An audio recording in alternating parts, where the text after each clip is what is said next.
Ooh, that was a horrible start for you, wasn't it? Yes, but you have to be ready for everything, so it's important not to panic.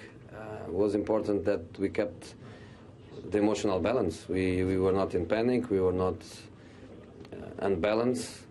We wait for the halftime to try to change the game. Even when Oscar had to come out, I didn't risk at that moment. I want the last 10 minutes to be played in a calm way. I brought Lampard in to give stability to the team, and in the second half we changed our way of play.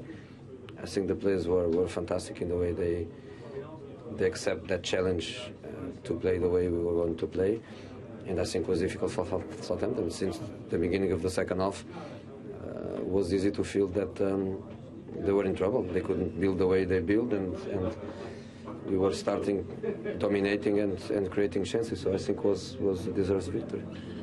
Very rarely this season have Southampton had to deal with two up front. You put two up front in the second half, and it really paid dividends for you, didn't it?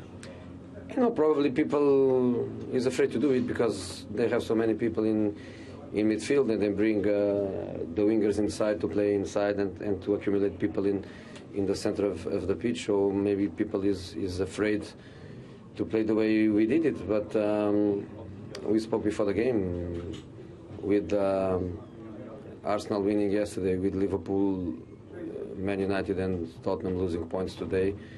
This was a must-win victory for us. So I think the players, they cope well with the situation. And of course, in the last part of the game, I took Torres out. I want to give the last step